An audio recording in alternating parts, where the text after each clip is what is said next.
16 years of marriage today. Congratulations. That's right. Who cares? You know what I'm saying? Who cares? And you're here. 16 years of fucking marriage today. But what are you going to do? We're here for another fun-filled episode. We're sorry about last week. Things happened. You know what I'm saying? One of the bulbs went out. And just one bulb went out. And we couldn't do the podcast. But we're here today. That's it. It's the last week of November. You've got maybe 3.5 more Mondays to Christmas. And here we are, Lee Syatt. Fucking here we Wrapping up the last fucking part of the year. My favorite part of the fucking year. Oh, really? You used to hate it. I love it because I'm taking off after next fucking Friday the 5th. After Virginia, I'm done for the year. Oh, yeah? I already called Shroomy yesterday. He's delivering mushrooms tomorrow night at 6:30 for the month. He's delivering an ounce of the long neck ones and the little baby stubs that look like a little Joey Diaz dick. They're like 2 inches with a big helmet on top. Is that the name of the strain? I don't know. And it's the holiday season, Jack. I'm an old man. I've already done everything during the holidays. I ain't shopping. I ain't doing nothing. No, not even Amazon? I'm working out. I'm fucking smoking dope. And I'm just waking up and going to bed. That's it. 0 fucks. I have nothing to do till January 31st in Staten Island. So what do you think? Oh, so you're taking like basically 2 months off? A month and a half. I mean, you know me. I'll be getting on stage once a week. Oh, yeah. But this is you semi-retired. No, nothing. I don't have to see a plane till March. Oh, yeah? February. Fuck yeah. Oh, I thought you were going somewhere else. No, you're not. You're staying home the whole time? I don't fucking know. It all depends. That's odd. Dude, you were just talking before the podcast about how excited you are to be home now. Like, you just hate leaving the house. You don't even want to go eat anymore. You told me I gave up. Listen, nothing is happening nowhere. I would love to tell you that. You know, I would love to hear. It took me 5 years to come to this realization. 5 years. Call my nephew on Fridays and Saturdays. He's not at Studio 54. He's going to a friend's house to eat a steak or to watch a fucking New England game. Talk to George. He's my age. Ask him what he's fucking doing. He ain't doing nothing. I call my friends on the weekends. What are they doing? Nothing. And I have friends that'll tell me, I'm just sitting here watching TV. It's 2 PM. On the weekends? On the weekends. And I'm like, I refuse to get in front of a TV at 2 PM. So I had to figure out, I said, you know what? There's nothing going on. There's no reason to get in the car and drive around. You're not going to find anybody. You're not going to find anybody, whether I come up here or stay by my house. Those days are done. Nobody hangs in the daytime. Everybody works. I don't know what happened. New Jersey used to be a state where nobody worked. Fucking nobody worked. Every bar was packed from 8 AM to 5 PM. Everybody was on unemployment collecting. You know, now you can't find the motherfucker unless you drive down Burger Line Avenue. And you might see somebody from fucking, you know, when you played CYO ball or some shit. I never thought you'd be upset about that, about people working. You're like, people are doing too much. They're working. Now, it's just, you know, what happened? Listen, I'm not talking about in L.A. or another place. I'm talking about this neighborhood. Right. Used to be a daytime neighborhood. You never wanted a job. You refused a fucking job because you might miss something in the daytime and you might miss something at night. What are you going to miss? Who knows? Somebody's giving blowjobs. I don't know. I don't fucking know, but I'm just telling you. I did like working nights. Like when we first met and I was working nights, it's a fun, because you do have the whole day free. But like you're an introvert too. Like you don't mind being by yourself, so you won't go do something by yourself?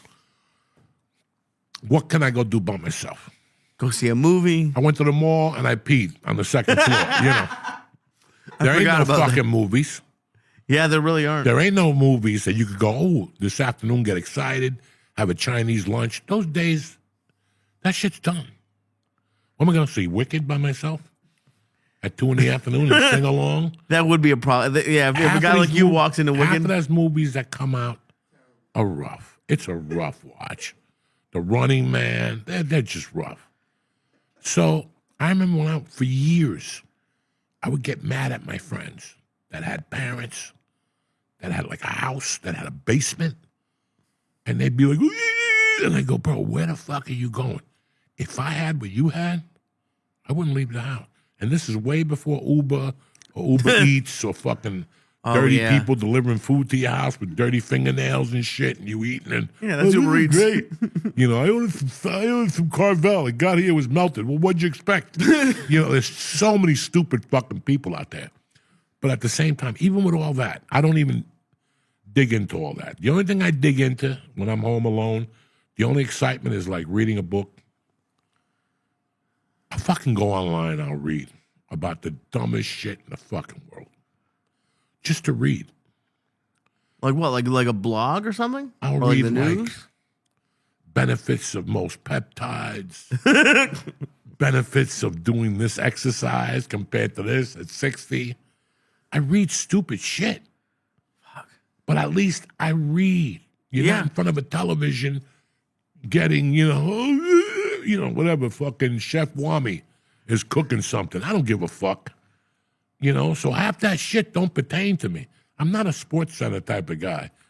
I've tried watching some of those sports shows. They're god-awful. They're Fucking god-awful. I loved those growing up. And I have nothing against women's sports, and I totally get it. But when half of Sports Center is WNBA, I'll just go online now and watch the highlights I want to watch. Well, you know what? The WNBA don't bother me. It's just another, it's like when you kill me with fucking tennis. When you got the other day I went to a restaurant and right away I was gonna strangle myself. They had soccer right on in front of me. Like 18 million fucking sports in November, and you got soccer in front of me. Come on, man. Find the basketball game. Somebody's fucking playing something. You don't watch soccer? No. Like there's just a lot of shit that. My point is that fucking, for 5 years, I used to get upset and really upset and get down on myself. And then guess what happened? I started fucking hanging out with people I shouldn't have been hanging out with. Okay. And I said, what is better for me?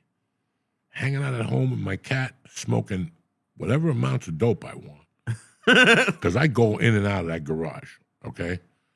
I could smoke, I could eat edibles.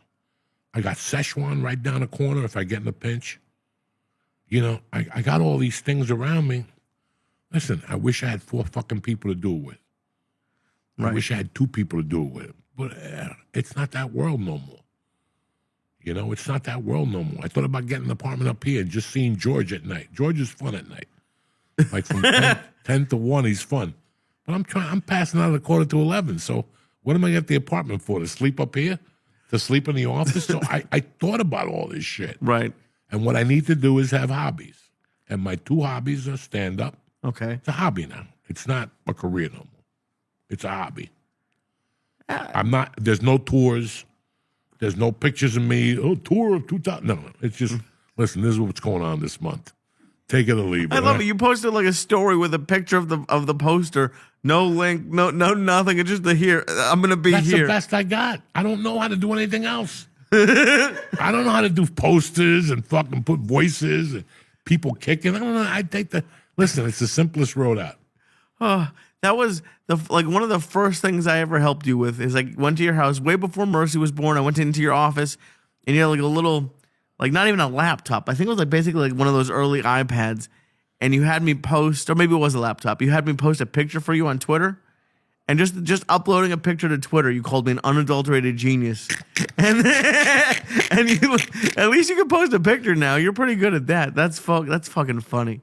Yeah, but it's like I don't know what the fuck to do anymore. Like I like that and just all the gym activities I do as a hobby because I monitor it. I'm like a nerd.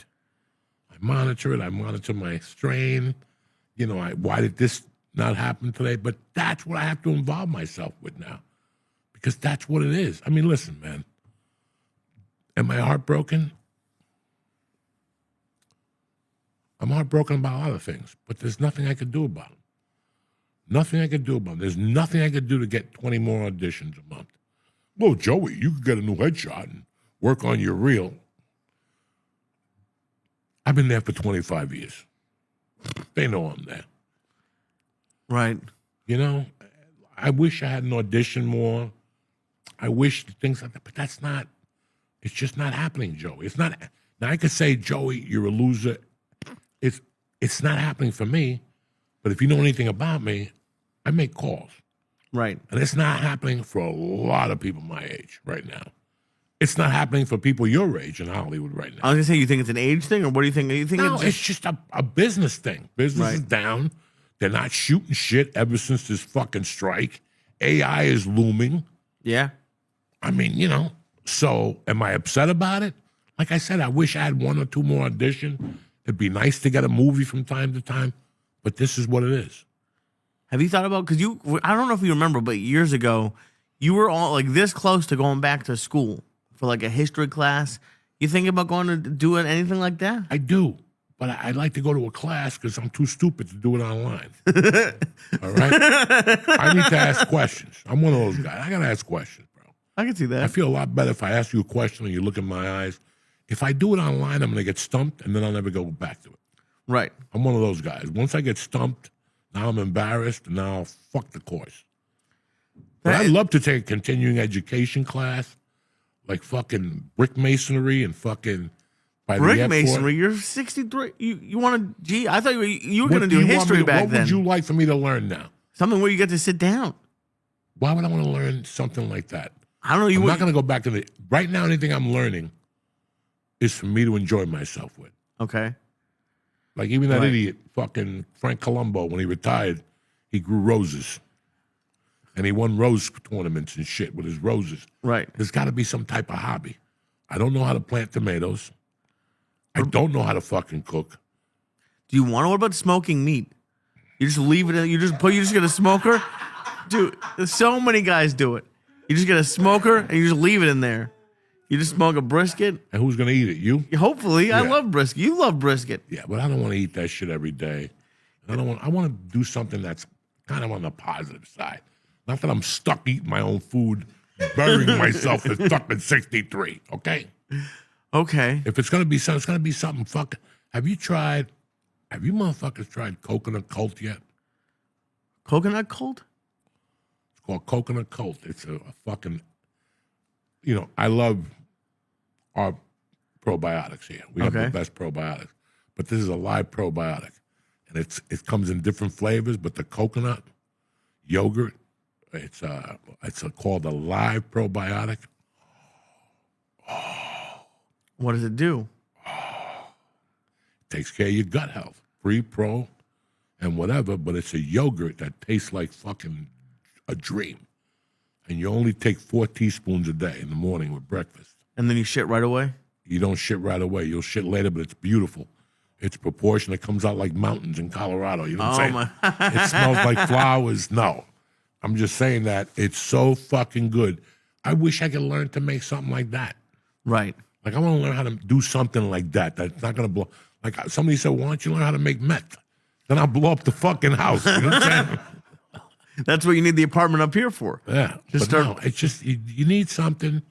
I chose all my things. I'm not going to be one of these guys that, I don't play golf. I'm not going to take up golf to be cool at this age. I got a Right. 12-year-old daughter, all right? And that's 50% of my time. As much as I'm not with her 50%, I am, but I'm always conniving for her. Right. And you want to be home so Yeah. that in case. Yeah, I Right. like to be home at a certain time every day. I like to do my own stuff. And, man, and I don't mean to insult anybody with this, either my friends or people who watch this show. Guys, there's some people that they've been moving from the age of 16 like Lee. There's some people that have been moving from the age of 12 like me or George or Nick. At one time you go, you know what? I'm not doing this no more. I'm not doing this no more. And I'll tell you why. Because all your life you're living to do something for somebody. All your life. Well, your aunt needs this. Right. Your cousin needs this. You need this. And just one fucking day that you could just go, I'm controlling my fucking realm. Especially coming from a stand-up, because Come on. I feel pretty busy now, and Come I'm on. nowhere near as busy as you. But like I don't think there's ever one day where I'm not doing. Like I'm always out. Always. When you do stand up, whether you focus, I was talking to Aaron Berg. Okay. So let's say you were to do 5 sets a night. After those 5 sets, you tape them all. And guess what? People are like, oh, well, he's done for the night. No, I'm not done for the night. Because now my daughter and my wife are asleep, and this is when I could really work. So now I go home and listen to those 4 tapes and adjust on the jokes so I can prepare for the next day. Because the next day I'm going to be busy with my daughter, or I got to drive to the city to do a podcast. That's the hour nobody fucking sees. See, just like me, I was delusional. I thought that when you watch an HBO special, you just call down there. Hey, what's going on down there tonight? Nothing. Some cameras are going to come by. Why, you want to come by? Yeah, I'll be right down. And you just talk that shit. That was my thing with stand-up. I thought that that's the first time you said it. I didn't know you had to work on it and write and get 2 notebooks and fucking take a writing course and get glasses. And I didn't know about all that shit. Right. And so now, like, I didn't know about all that shit. And that's what the human person doesn't know, the consumer. The same way I don't know what it takes to be an engineer major. The same thing I don't know what it takes to make a hot dog, like a hot dog from scratch. We don't know. Right. We assume. So people assume, well, these motherfuckers, they just show up and get on stage and talk shit and smoke dope. Okay. And like, does it kind of feel good to just be like, I'm not doing shit now. I'm staying home, and I'm in pajamas. I'm doing whatever the fuck I want. You ever watched the movie The Rat Pack? No. It was a movie years ago, Ray Liotta, in 2000, maybe 99. And they said a line in there that's always stuck with me. The guy goes, yeah, that was a great show tonight. Joey Bishop tells Dean Martin, that was a great show tonight. Man, that's fantastic. And he goes, one of these days, these people are going to wake up and try to figure out what all the fuss was about. You know? And that's us in life. It's this big fucking fuss. And one day when you don't have it, you're like, you either crack, like I did for a while, or you go, I kind of like this. This is what I got. This is what I got to work with. And this is what needs to be done now. I get that, but wouldn't you say, like, the last 5 years was kind of by choice? Because as soon as COVID was over, you could have been out there. If you had wanted to be, you could have been out there 30 weeks a year. I wasn't ready. Right. No, and I'm not saying you should have been, but I'm like, it's not like people stopped coming to your shows. You just were like, I don't want to go out. No. Which is, I get, but like when I hear that quote, it makes me think like, oh, again, people stop showing up. Again. That's a decision by a grown man that has not stopped since 93. And now it was 2020. That's a 27-year run. That's not what most people do. But if you go to college and you get out when you're 22 and you start working, 27 years puts you at like 50, correct? Yeah. Around that, yeah. 22, 23, 27. You need a fucking breather. And I'm not talking about this was like an easy 27 years. This was, this was 17 years that were rough. And then 10 years became easier, but more rough because now it involves stress and ticket sales and this and people calling you because you don't have a video made for and you're like, what the fuck? Right. What the fuck? So, dog, I was just burnt the fuck out. Like, I had just had it. This was just, and to top it off, that world wasn't my world. I'm not the type of guy, oh my God, we love you. And that, oh no, I know. Oh my God. I'm not into those shit. So that was bearing on me for a long time. Right.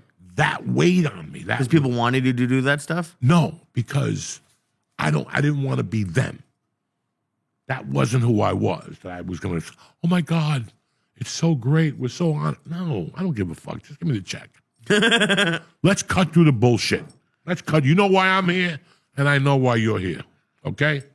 Again, Moneyball, the black dude, and Brad Pitt. The guy's the oldest player on the team. Oh yeah, that was a great scene. And he goes, "Let's cut this shit." David Justice. We know why we're here. You're trying to stay in the fucking part of the dance, and I'm trying to get the most out of you till you fucking die. That's it. You getting $7 million a year. I ain't paying you that. The Yankees are paying you that because they don't want to play. They want to play against you. And that's what comedy is.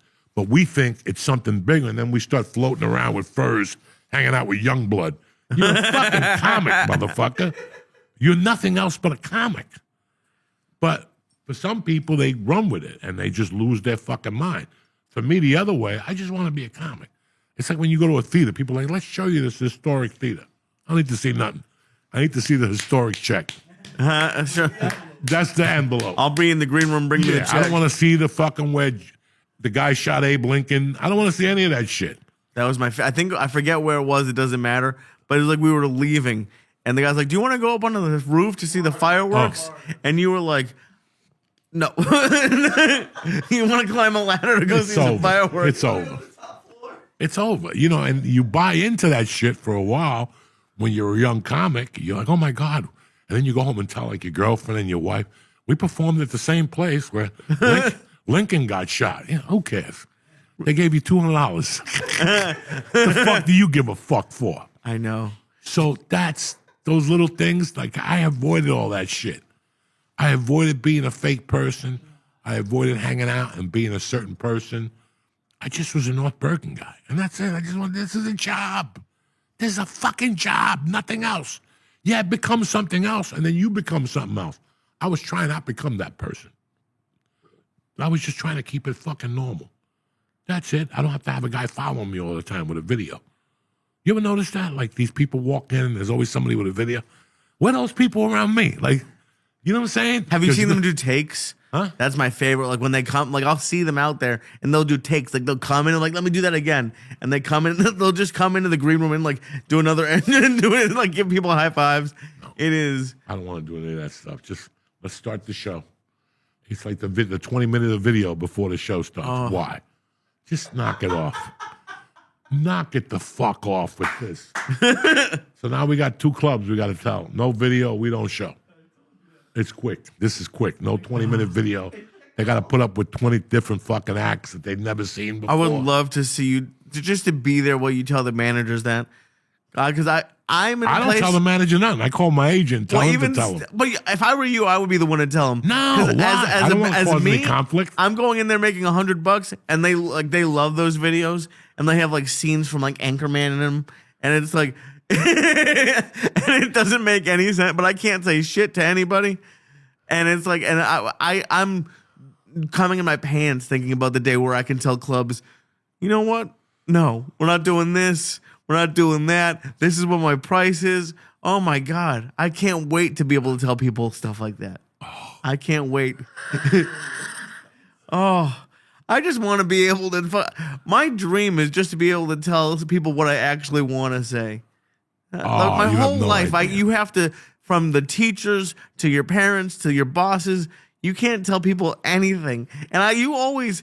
It seems like you do tell, and I'm so jealous of that. I would love to be able to tell people what the fuck I actually want to say. Listen, man, it took me a long time, but then you get, and then I started going off on these guys as feature act. Like, it got to the point where I was just going off on managers on feature act and club owners, because we're not doing this. We're not doing this. It's like I started that thing. There's a whole video series about me calling comics and saying, that's the last Sunday you're working. What?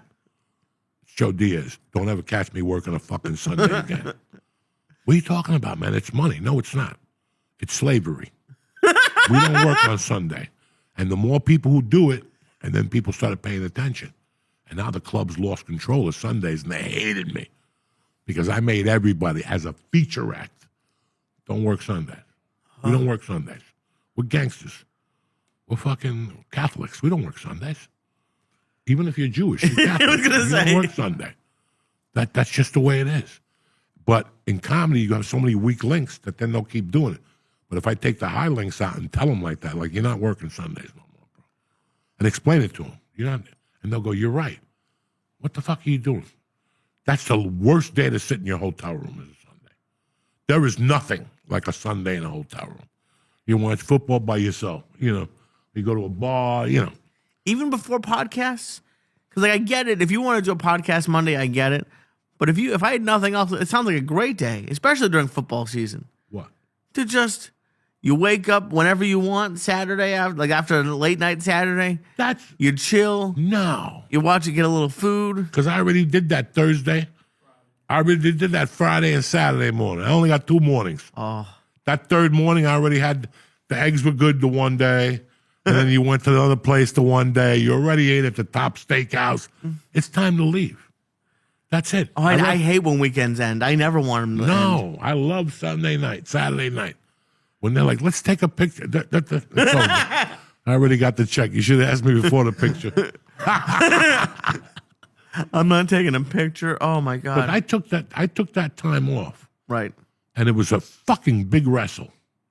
Like, that was a big wrestle with myself. But I knew two things. If I would have kept going in the condition I was in, I would have ended up in really bad shape. And I said, fuck it. This is what, again, I had a very good conversation with somebody today about comedy. And I know about this firsthand, okay? And this goes for life. This just isn't stand-up comedy. Remember what I'm telling you people at home and here and you. In life, you elevate yourself.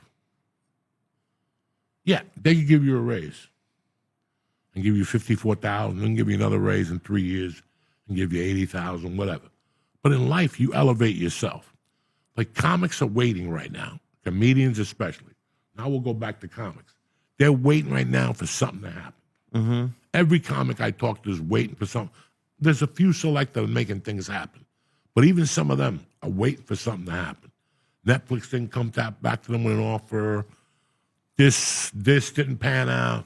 Fox didn't pick up any shows. So everybody's waiting. And at one point, it's like anything else in life. How much longer can I take this abuse for? Right. Okay? So now, instead of taking abuse, I'm going to give a little abuse. And I'm going to learn how to work a little smarter. And I'll use an example that you guys understand. You're going to get 1,000 calls. And people are going to keep calling you for MC work. Okay. It's just, me, I didn't give a fuck because I needed every dollar I could get. But when you're on your climb, once you decide on feature spots, you're a feature. How many people call you to feature every month? Almost none. It's hard. Very fucking hard. So you got to say to yourself, you know what? I'm not going to MC no more. But Lee, and right when you make that decision, the phone's going to ring. Hey, we want you to MC this week. It pays 400, 8 shows. And you're like, not. You hang up that phone, your heart breaks. You're like, I need that 400. Or that spot. Even if it's not about the money, it's a spot. It's not about the money. It's that spot. But you made a decision not to take any more feature work. You've made a fucking decision as a man. You've made a decision as a fucking comedian. You're not fucking doing that anymore. And the phone's going to ring every weekend for 10 fucking weeks. Hey, you want to be an MC? Hey, you want to... And you got to... No. And you got to find something else, deliver Chinese, whatever the fuck it is. And then one day when you're about to give up, that guy's going to call you and go, hey, man, my club in New Orleans, the feature fell out. If you're available, I'd love to have you, Lee. Right. And that club has 4 other sister clubs. Yep. Do you follow me? So now you picked up 6 feature works. You were pissed at me because for a year you starved a little bit. For 9 months you starved. Right. And that's what I'm talking about. That you elevate yourself. You know, everybody's worried about a special. Everybody thinks a special is going to fucking solve their fucking misery. And it's not. It's going to make it worse now. Why? Because now you get put into a pool with other fucking people. Okay. And you now you're doing what's the definition of insanity? Doing the same thing over and over again? With the same results. You're seeing that, you know, it's like the idiot that sits at home every Christmas and goes, look at those saps at the airport. You see them with their pillows and their teddy bears. You know, oh, there's a storm. And then one day you're like, it's not going to happen to me. And you decide to take those planes. And there you are for a week stuck in fucking Montana because of some shit.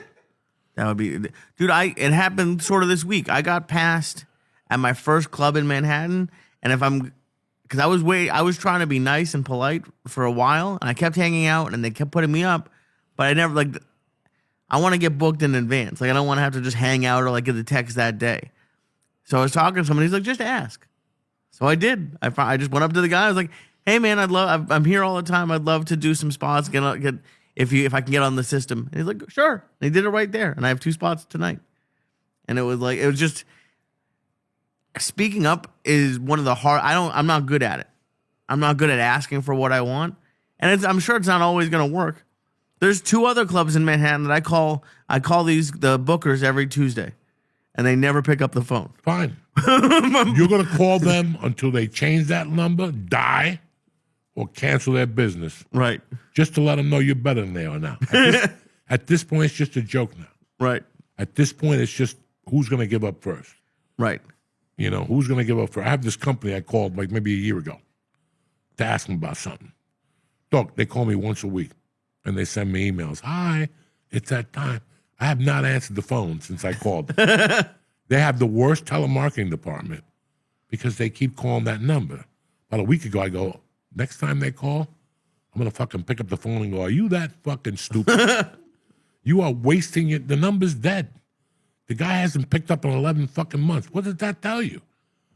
They stopped calling. Oh, that sucks. You must have been looking forward to it. But at the same time, Lee, comedy's rough right now, and right now everything is rough. Let's fucking face it.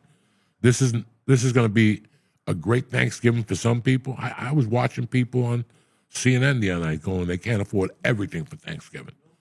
Like they can't have stuffing or this or that, or prices are out of fucking control. The gallon of milk has fucking gone up, $4. I mean, everything is rough. I mean, everybody, businesses, restaurants, comedy shows, the numbers aren't what they used to on a lot of these shows.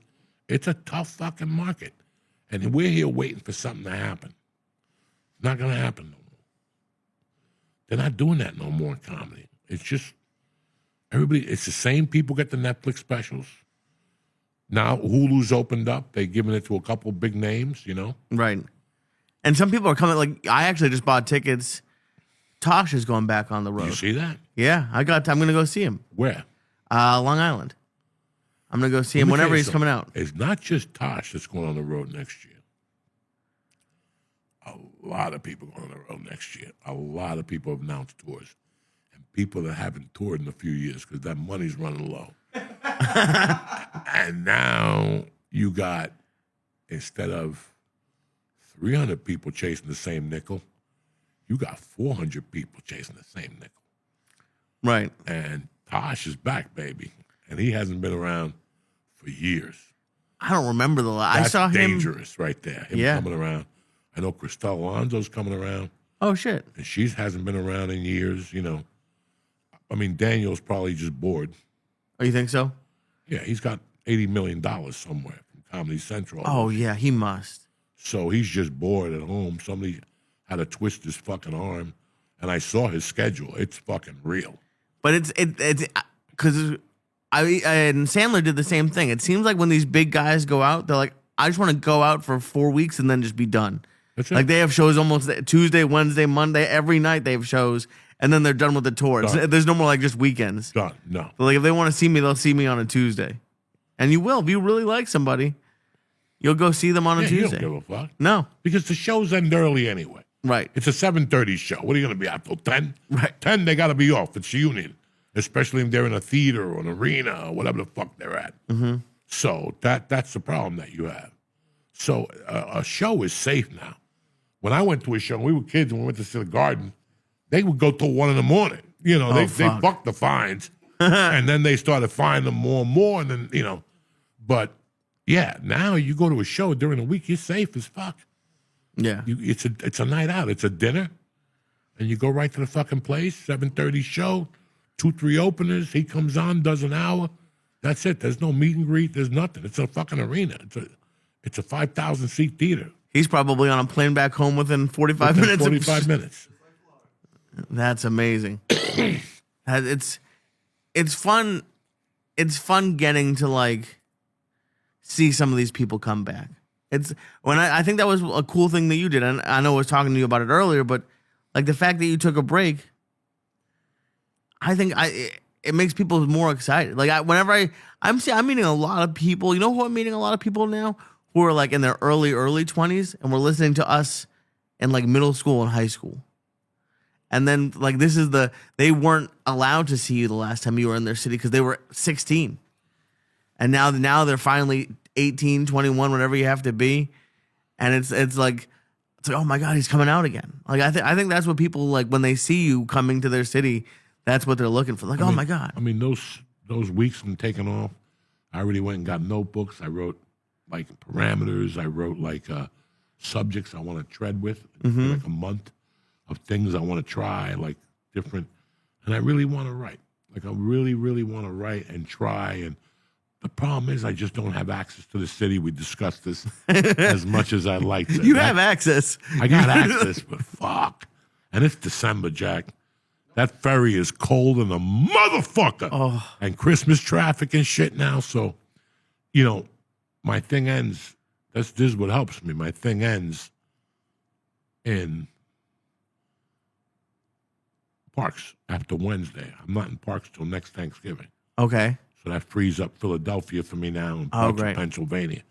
So I could go on the other side of Pennsylvania and start doing like some gigs some people have. Same thing. Take you guys, bill you guys as the headline, and I'll do 30 minutes. And the way that nobody knows. I'd rather do that.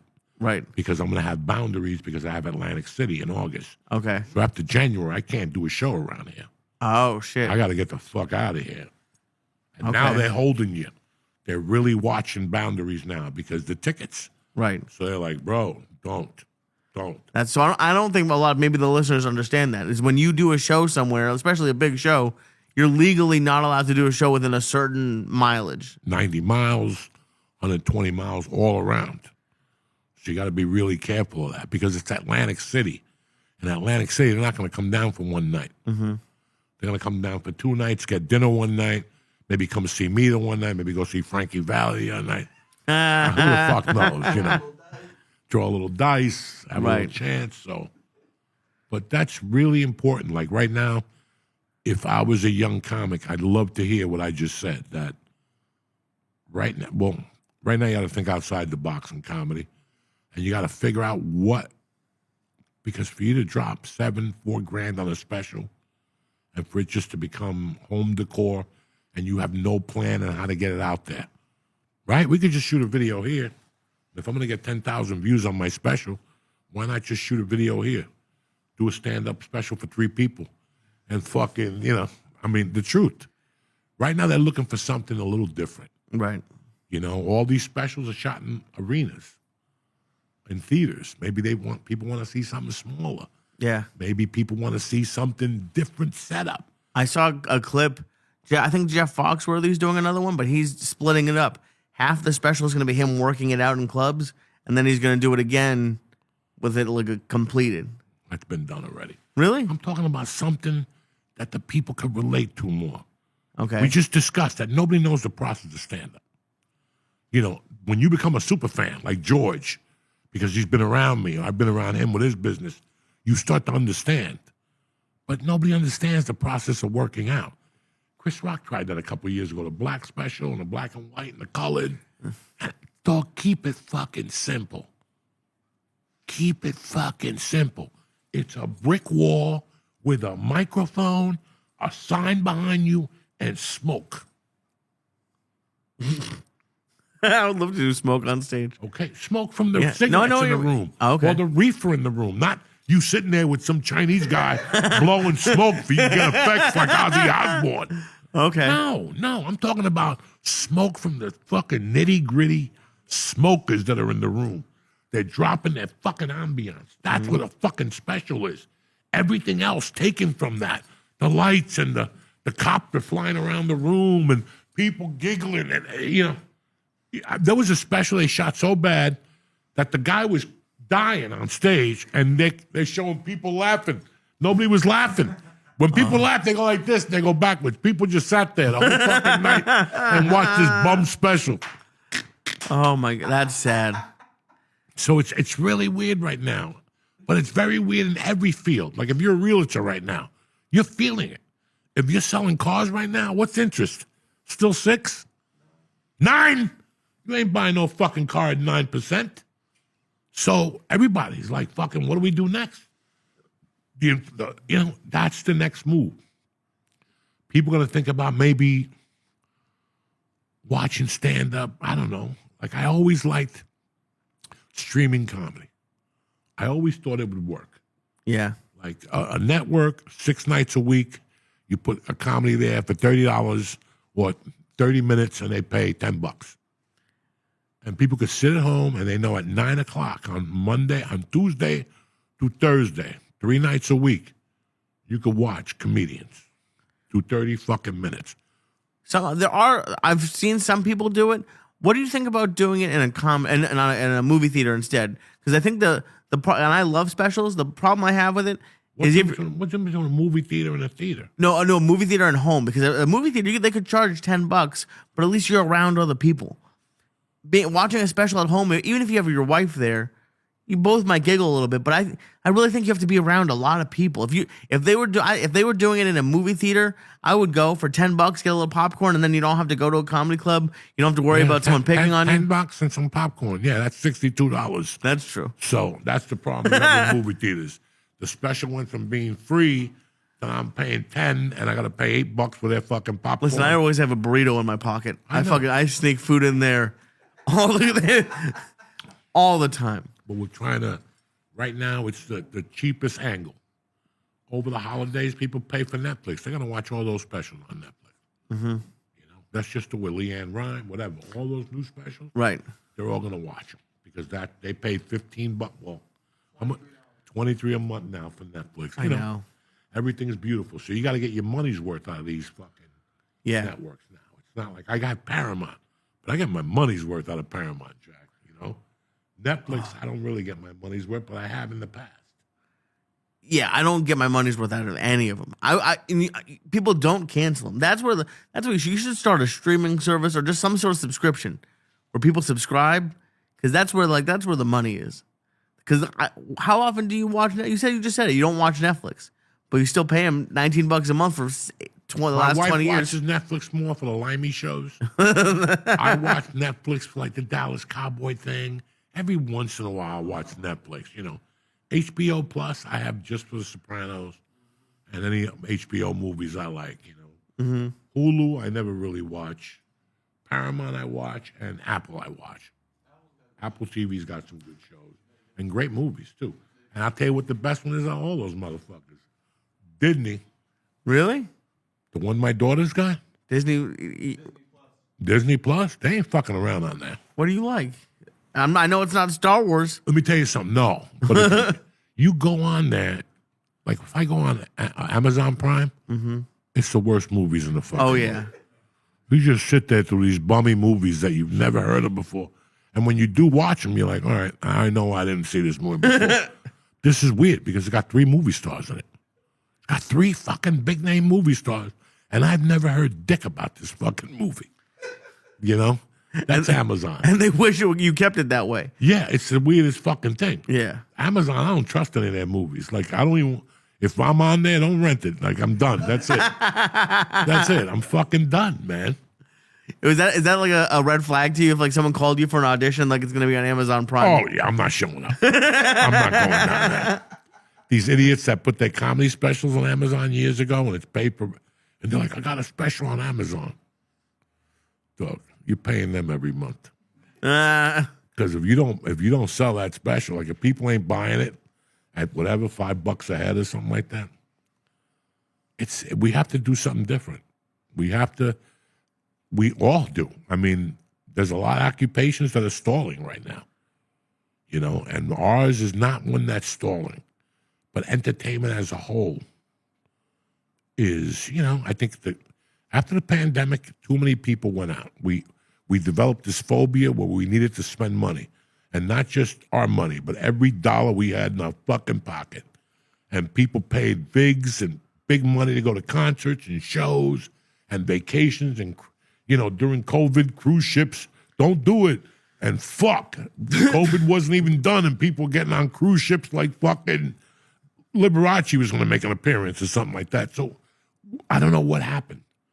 But I know that we all knew during the pandemic, like even after I moved here, that place in Jersey, they were doing concerts every fucking night. Social distancing. Well, the one by my house, PR Center PNC. You know, those motherfuckers were doing shows, and they were doing, you know, and every heavy metal band was out. All those old guys were out. Those old guys ain't doing too good no more. What's going on? That's it. Is it like Even they're sick? Motley Crue wasn't selling tickets, and they had to go to a Las Vegas residency. Now they want to fucking announce a world tour with Extreme and somebody else for this is going to be the Shadow of whatever tour, some album they put out in 2009. It's done.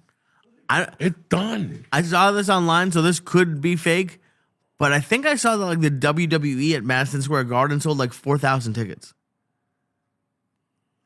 Like out of what, I don't even know how much that is. It's like 20,000 seats or something in Madison Square 18, Garden. 19. They sold 4,000 seats. That is. And they blacked the top out, but you know. Yeah, it looks good. It looks good on TV. It looks really good on TV, but it doesn't. It's. I think it's too much entertainment for the dollar right now, especially across that fucking tunnel. Across that tunnel, there's every 22 feet. There's something to be entertained. A fucking palm reader, a fucking sports bar, a fucking There's all types of entertainment across the river. Oh, I love it over there. But and every now again, when George and I were growing up, Tuesday nights, you catch the fucking Stones in Schenectady for $20 and didn't even know it was the fucking Stones. You catch the Ramones in the city for the small $20 at CBGB's. So you had that action during the week. Now, it's $600 a ticket. Yeah, and people, I think people just would rather stay home. I think a lot of people like you will never fathom this when I say this.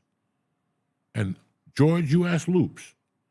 Me and Loops went to see Prince, Sheila E. and Nucleus at the Ritz for $15 on a Tuesday night, right before that movie came out. But what do you like? The $15 back then is what, like 60 now? Today? You know what that $15 for Prince right before Purple Rain. I mean, Purple Rain came out in July. Mm-hmm. The movie, we went to see him in June. And we didn't know he was touring. There was no fucking, they said it on the radio. And we were lifting weights in his mother's garage. And we looked at each other.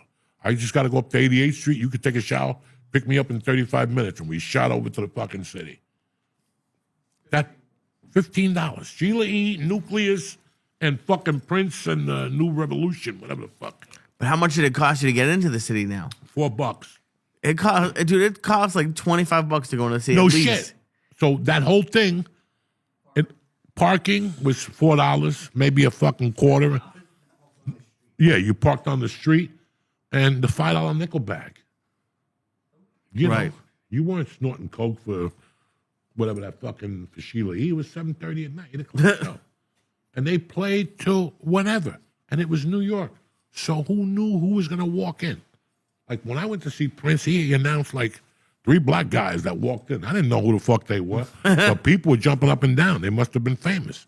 Right. That's the thing about New York. You don't know who's going to be in the audience. Mm-hmm. That's the excitement. That's it. That's the surprise. If I pay $600, I'm expecting something. Right. If I'm paying $15, I got nothing to lose. It's just $15 fucking dollars. What do I give a fuck? Yeah, everything is better when you have no expectations. So what do I got to do to fill those 600? I got to take pictures of my friends. Everybody jump up and down. Let's show them how much fun we're having. Us 8 idiots just spent $5,000 on these tickets. Let's jump up and down. And we're drinking fucking water to boot. Like fucking idiots. Enough is enough. The juice is kicking finally. The edibles are kicking in. I haven't eaten an edible all week. I ran out of them. The whole week? Bro, I have 0 edibles at the house. I got some dried up mushrooms that I threw away. I found some wax. I threw that away. I cleaned out my weed drawer finally. It's fucking disgusting. What happened to that whole big Harry Potter case Rhythm gave you? That's already gone? 3/4 of it. That was the biggest case of weed I've ever seen in my life. The fucking bong was great, only they give me a fucking thing that it clogs every time. Like even after you grind the weed, it still clogs. So I was like, the bong is worthless. I got all the cartridges. I got some heavy-duty cartridges, like vapor pens, Right. like the fucking thick ones that fucking. Right.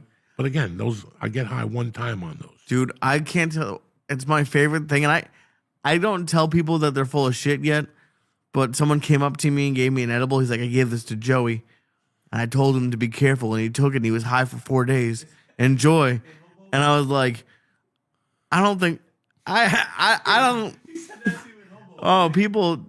Dog, I tried to tell you. and I isn't it tried weird that to people tell talk you, about you? Like, they're like, oh, I got Joey high. I'm like, I Bro. don't think you did. I tried to tell you. Maybe they gave the edible to George. George tried to give it to me. I threw it away. And George just- felt bad. It's like he liked it. And they just run from that. This is why I have a friend of mine. She's a great girl. I love her to death. She calls me once every 2 weeks. Joey, come on my house. We're snorting, like they do fucking whippets and what's the other shit where you change your voice? Nitrous oxide. Oh, Jesus. They do the crazy. They got chocolate mushrooms. But when she's talking to me, I can hear goofy guys with her. Yeah, come over, man. I can't. Because those guys are telling a story that you've never heard before. He came over, we gave him one hit of weed, he was seeing things. And next thing you know, you're like, first off, I know Joey. He didn't smoke your weed. I'm not smoking nobody's weed. Oh. I bring my own for a fucking reason. Because I assume yours suck. So It's if not I a health walk into thing. your house, I bring my own fucking ammunition. So it's guys, it's embarrassing. It's embarrassing, but I hope you guys all learn a lesson. This poor bastard, every 2 weeks, I ran into a guy. He says he knows you. George, you don't know me. Trust me when I'm telling you. Trust me when I'm telling you. How do I know? Because I've seen people do that right in front of me. Like right in front of me. Like, for example, you're like, what would it be? Okay. I'm at a bar, standing here with Lee, George, and Nick. We're 4 idiots. Who's winning New England? I don't know. Whatever the fuck we talk about.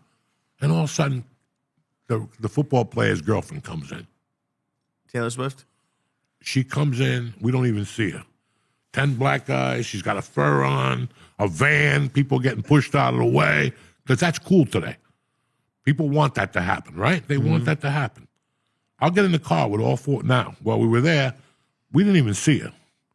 She came out, she walked to the bathroom one time, and she waved at us. And that was it. Out of us four,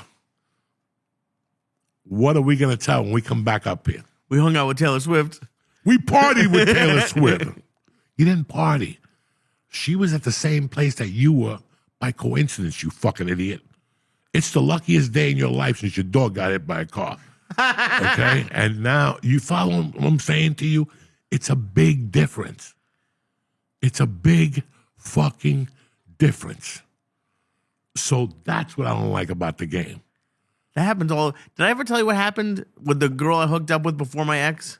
Dog, it's a nightmare out there. I hooked up with this girl once. We met online. We hooked up once.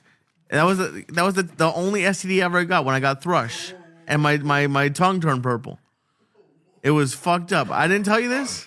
When was this? Oh, this was 2021 April. I was losing weight, but not fully yet. So I was I was in Massachusetts. Yeah, I was in, and I met this girl online. She started sending me dirty videos. I was like, and it was just a dating app. Like, no, I had no idea about the podcast, any of it. I went over once, and the next day, my it was like Willy Wonka. My tongue started to blow up, and it turned purple. And you know how nervous I get, so I got fucking nervous. And meanwhile, you go for an STD test. It takes 2 days to come back.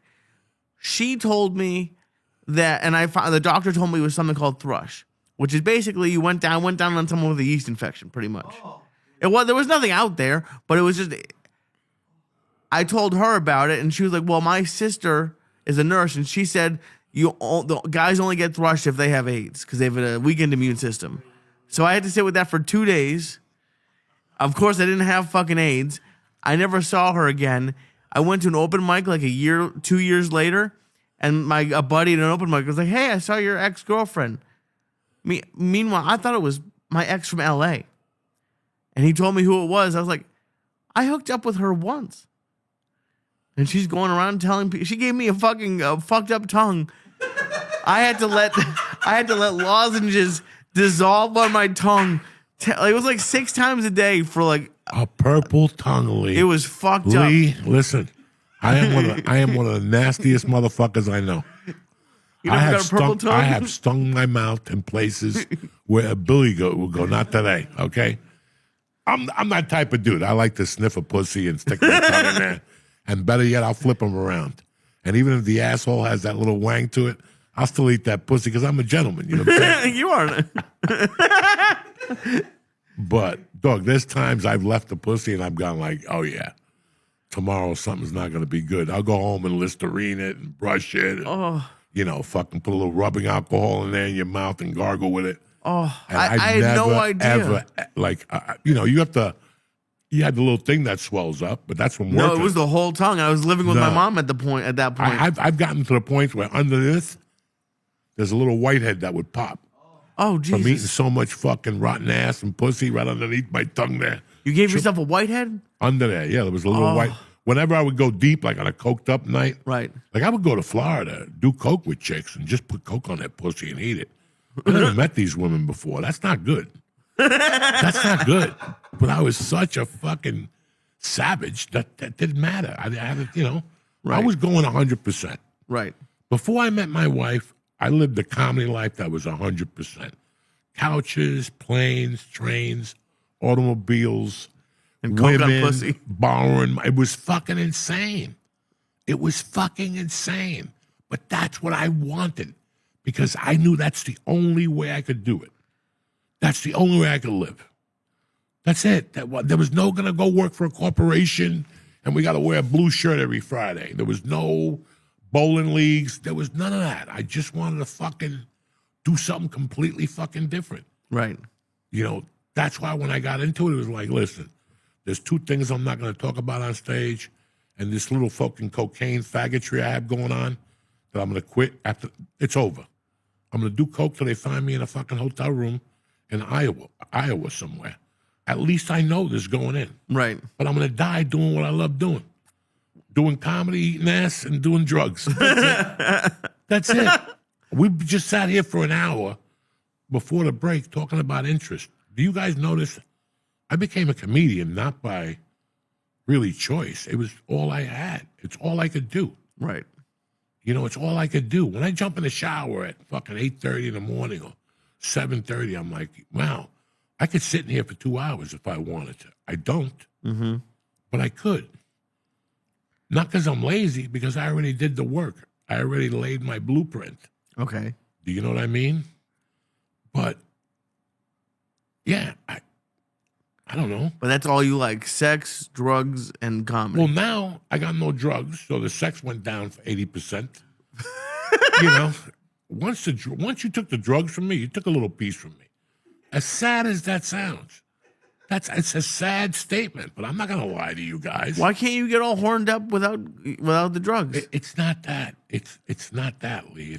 I still get horned up like a normal American. Right.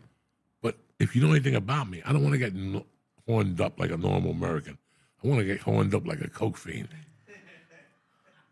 Listen, just take a Blue Chew and crush it up. Those Blue Chews are fun. Listen, you do not understand what we're even talking about. I guess not, because a Blue Chew to me is a fucking party. What I'm talking to you about is a state of mind, a comedy state of mind when you're in a zone. You know, we discussed going away for 3 months and just doing, you know. Every show. We've discussed going away for a month and taking only Sunday nights off to sleep and do laundry, right? We've discussed that. We've discussed all those things. So now, what are we talking about? We're talking about you not liking sex anymore. No. So I didn't say that, Lee. I'm just saying that when I was doing comedy, you know, it's like when people and again, I'm not comparing myself to nobody. I'm just giving you an example.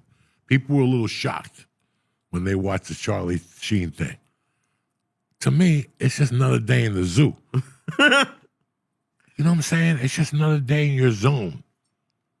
You know, when you play football, you're fucking 22. You just signed for $160 million signing bonus. You know, they're going to give you $12 million a year to start at linebacker. You're starting. You're going to move to Milwaukee. You're going to start a whole new fucking life. How are you going to live that life?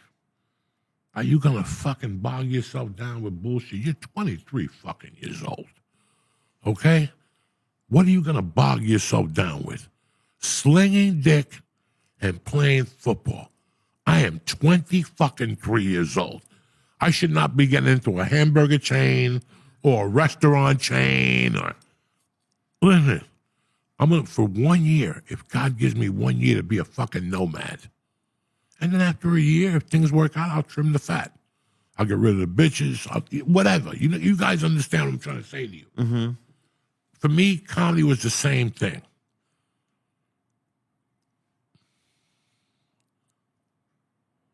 Out in the open. I got upset with you last week for a disgusting thing. But you didn't see where I was coming from. I got upset with you because you didn't do mushrooms with Josh on a Friday night. Mm-hmm. That's why you get on the road. That's the essence of doing comedy. If not, go get a job. If you're going to go, when you go on the road on a Thursday, Friday, Saturday night, the only boundary you have is not to cheat on your wife or your girlfriend. That's it. That's the only boundary you have. Okay? But you want to do something that you're not doing at home. Why are you going home at 10:30? Oh, I don't want to be up till 5. Who gives a fuck? Who gives a fuck? That's what the road was for me. And at 5:30, that's when you're going to write your best fucking material.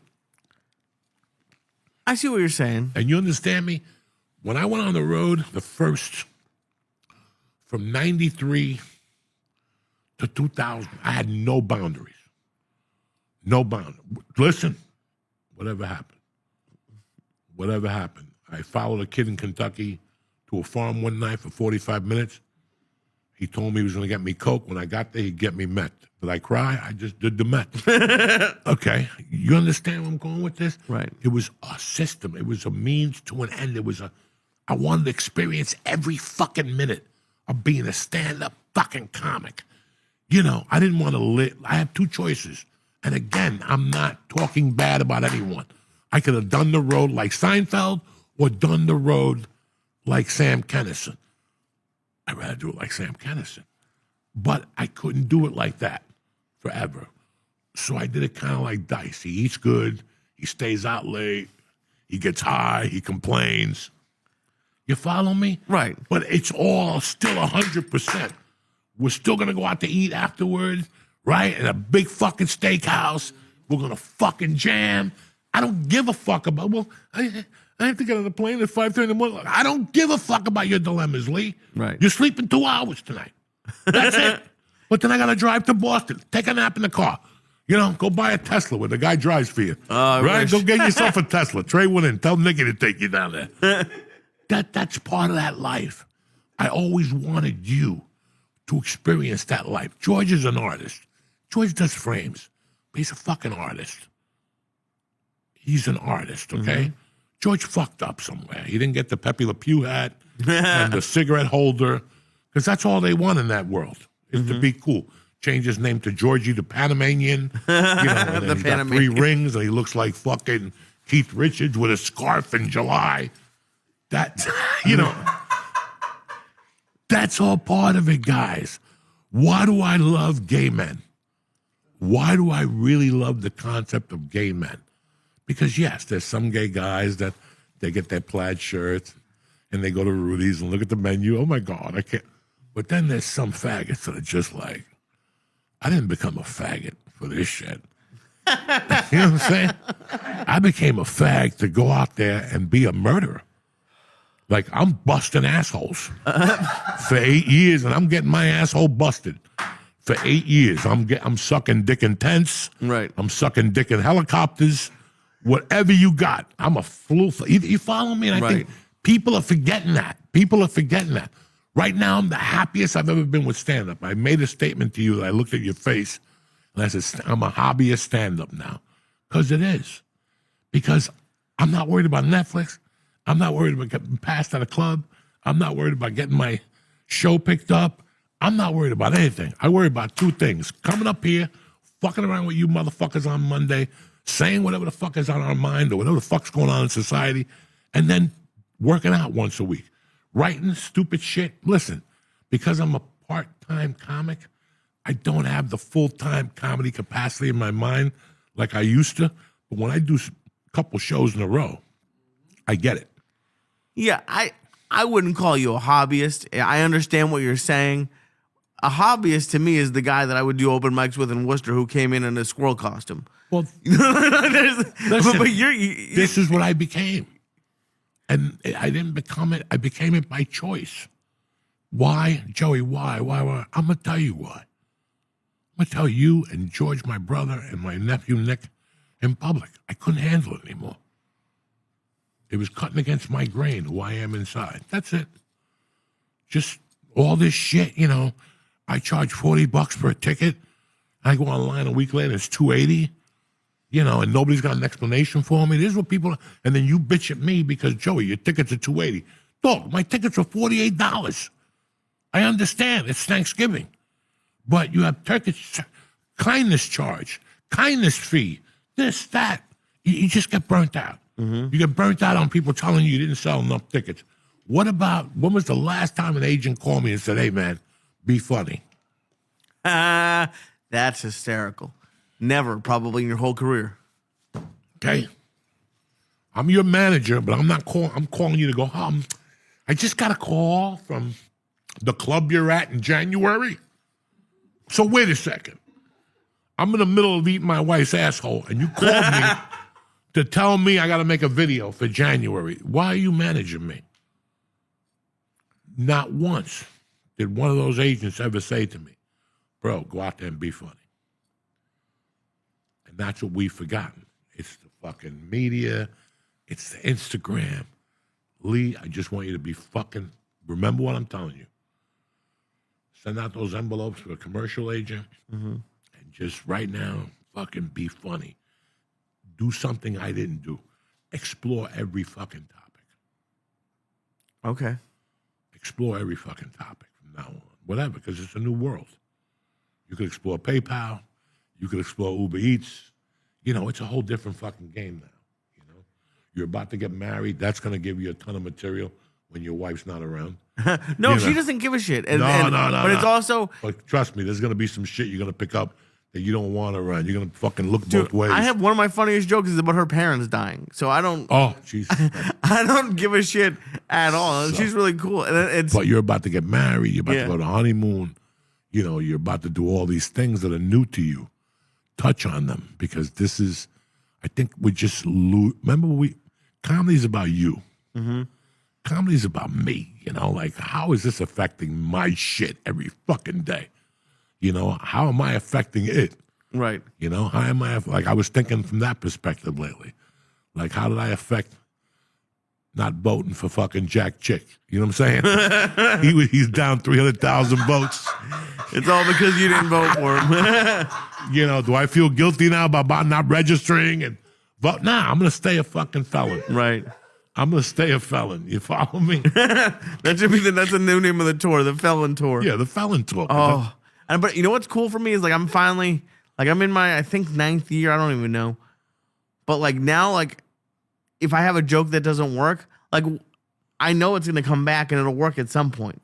Like it's like there's jokes that I'm doing now that I had the idea of like 6-7 years ago and I just wasn't I didn't know how to make the joke, and now like one of my biggest laughs I get. We told you that. Yeah, I love that. That you're not good enough to deliver that joke. You're like you'll say it and they're like fucking nobody laughed, but 3 people laugh, and they'll go, bro, we love that joke. Like, but you're the only motherfuckers who laugh at it, and then you're gonna save it, and one night now you're gonna connect them. Mm-hmm. Or tie it in, or now you see it from a different perspective, and you're gonna blur it out, and that joke's gonna fucking kill. Oh. That's the rest of your fucking career. And it's also like I'm really not scared to say anything, but I had a situation this weekend where I had a show at a weed store, and a homeless guy just like the window was open for some reason, and it was like 30 degrees out. The window was open. This homeless guy just started talking to me, and I had other shows where like I was thinking about it, like I could have told him to go away, or like someone could have. I started talking. You did. When you told me on the phone, I was so happy because you're finally starting to get it. There's comedians that are dying so bad on stage, they wish a homeless guy would open the window. Oh, I want to bring him with me. That was the funniest 10 minutes I've ever had. The thing that you forgot about the audience and turned it into him, that's a gift.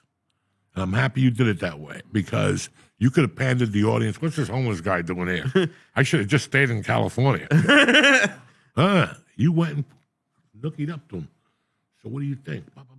How long have you been homeless for? And the people... When was the last time we got a piece of ass? About 3 months ago. I raped a chick down by the waterfront. And they'll say shit like that. That's what comedy is, guys. Dude, he came up to me. He asked me what I was talking about jerking off, and I asked him the last time he jerked. I said, "When was the last time you jerked off out there?" He says, "Oh, I jerk off all the time to scare people away, to stay safe." There was that, and then I don't think he was too happy with me. He's like, "Where are you from?" And I told him Massachusetts, and he had never heard of it. And he's like, "Manhattan?" I said, "No, Massachusetts." He's like, "Oh, the suburbs." He's like, "You've never been on the dark side, have you? You've never seen the darkness." And I was like, the joke I had is I dated a black girl in college, and that got a big laugh. But I was like, I don't want to. He's like, "You don't know what the dark side is." How you get rid of them is give them a 20 and tell them go buy a sandwich. Now the audience applause. You're a hero. You gave the homeless guy. Now you got to hunt them down afterward to get it back. But that's the fucking problem you got. But I was able to go dark. Like, and this is not a joke I normally, but it's like, it's a thought I've had. But as soon as he left, I was like, you know what? Good for him for not killing himself. And like, that would never work at a real show. Me saying like, why don't homeless people kill? Like, but it's like in the moment, like that's what I wasn't good at before. It was about being in the moment, and I had so much fun, and like I listened back to it, and I was kind of mad at myself. Like I should have gone in different directions in the moment, but it was like one of the most fun I've had on stage at a weed store. And a homeless guy. I'm hoping the video is gonna come out. We'll see because they were filming it, but it was fucking crazy. You know, it's really weird how you don't know how bad of a comic you are until you actually pay money to go see a comic, and the waitress drops her tray. And this guy could attack it from 1,000 ways. There's some comics that won't address it. There's some comics that are dying on stage that they're waiting for that to happen because now they could torture somebody for 8 minutes and get a new start from there. And then there's guys that'll take that and really take it to another level. Like, never mind because they were dying. They don't even need that. But it made such a commotion in the room. 2 people got up and did this, and the lady over here wiped her face. I got to address it. Yeah. You know what I'm saying? When somebody has a fucking heart attack during your show, you got to fucking address it. But that's why I was saying earlier, like about like going to see comedy live. Like the regular shows are great. And I know you've told the story about like that woman who like gave you the blowjob in between shows. But have you had like a situation like that, like a crazy thing happened while you were on stage that you just had to address? Anything come to mind? I would have addressed the guy getting a hand job at my show, but there was only 4 other people in the audience.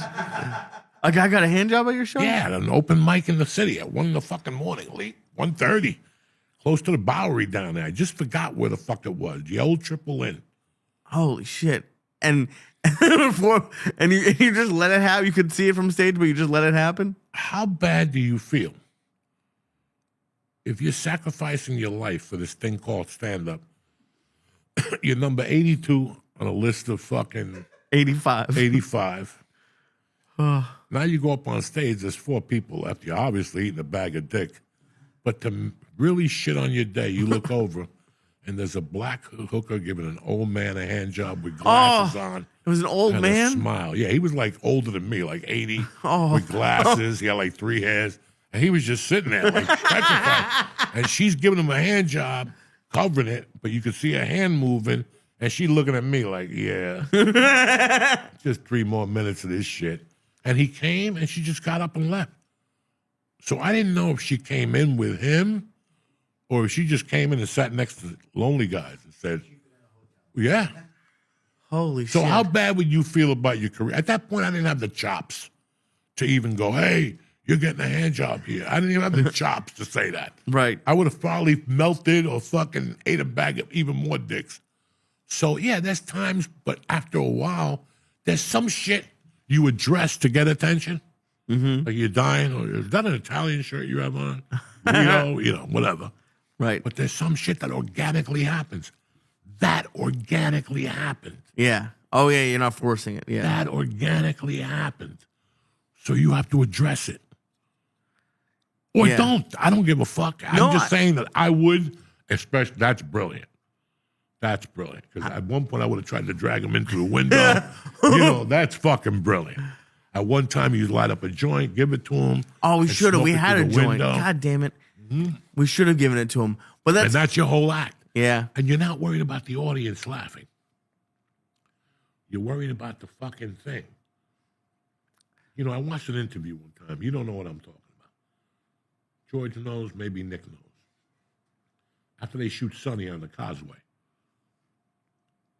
I saw an actor's studio with Robert Duvall.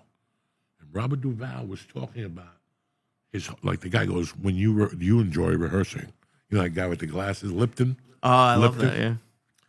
Do you enjoy rehearsing? And he goes, something about, yeah, I enjoyed it for theater and stuff. But for some movies we did, some we didn't. He goes, but particularly in The Godfather, he goes, I liked rehearsing until I rehearsed with Marlon Brando. Because you could rehearse it 80 times, and when that camera shut on, that motherfucker did something completely different to keep you guessing. He goes, you were fucking, And he goes, well, give us an example. And he goes, when he comes down in that scene, I'm drinking. At one point, he just decided to take the cup from me. He goes, I didn't know what to do. Thank God I stayed in character. And he goes, it was brilliant what came out of his mouth. That shit wasn't even close to what we were supposed to say. And then he came back to it when he goes, call the cemetery, the guy, tell him he owes the favor. That's brilliant shit. You're keeping even the people around you. They don't know. Right. That's why I love when people go, hey, do you know what you're going to be talking about tonight? Or how much time you're doing. Yeah, listen, let's go. We're having a great time here. If we're having a great time, I'll do close to an hour 20. If I'm really in the moment. Because I feel after an hour 20, that's it. Yeah, that's a good What amount. should be coming out of my mouth after that should be even more heat, and it's not. So now your batting average goes from 500 to 322. Keep it at 500 and get off. Let them want more. Sometimes I know I'm on fire, and I know I got 30 minutes, but I got them at such a peak, I cut them off at the hour. Yep. They just got cut off. When Soprano came in and the guy walked in and the camera shut off, that's it. They don't know. They just gave me a better response than I thought they would give to my closer. So I shut it down. See, I still fuck up sometimes, but that's a great It's thing. okay, Yeah. But it's 9 years compared to 30. Right. Oh, I know. You follow me? Yeah. Don't ever. And don't ever judge. Like I could go at the 10-year mark, I had nothing on you. At the 10-year mark, I had a pilot that I was almost thrown off the set for how bad of acting I was. I had a movie that I almost got fired from for stealing all the roller skates. But the only thing I shot was Mad TV. Okay. And that helped me because it was in the comedy Realm. realm now. And at the time, Mad TV was still hot. The Sopranos was hot. And I did a Sopranos sketch. So it was perfect. All the fucking trees were aligned. But beside that, you're a cunt hair away from getting into a club that will give you 4 spots in a week. Oh, Okay? 4 at the same place. I love that. Whether it's Gotham, whether it's the Stand, whether it's New York Comedy Club, you're at a cunt hair away from getting 3 or 4 spots a week and other spots that you'll hustle. And then you'll see the growth. But I tell you what, again, this is a comedy podcast, but it's also about life. It all gets better in time. Don't put an expiration date on your fucking dream. Oh, never. It's time. Dog, That's why I didn't like you calling yourself a hobbyist. Because that's not an expiration date. That's a hypothesis. You know when I worked, you saw the difference. There's a different. Yeah, I know what you're saying. Okay, so that was 7 to 4 spots a week, every week since we met. You Yeah. saw that. This is no lie. This is no. And you're a professional. You're touring. Right now, I'm just ham and what? Rocky in the beginning. Ham and egger. Ham and egger. I'm a ham and egger that still gets lucky and sells some tickets at the right places at the right time. And I still go out there and give it 100% of what I could do, the best I can. Am I Joe Diaz from 2019? No, but sometimes I get there. Yeah. Sometimes on a good night I get there, and lately I've been getting there. I'm honest with the audience, and that's the best thing you could do. But George is an artist. My art and his art is the same. It's only it covers two different things. But art will always be art. When you go to jiu-jitsu, you learn an arm bar from one guy, you learn an arm bar from another guy. It's completely different. But guess what? It's an arm bar. Motherfucker's tapping for his elbow. That's an art. It's two different ways, and it's live. Right. It continues to change and evolve and grow. That's art. George will tell you what he does now. We had a discussion of his job this weekend. Framing and fucking plunges and inches and whatever. Ask him if he could have done that 25 years ago. Because he's been doing that. If I'm doing comedy 35, he's doing that 40 fucking years. Wow. Yeah, and that's the dream. And do you ever get pissed off? Because you're this good now, but you're in your 60s? Let's speak some fucking truth here, okay? The truth of the matter is,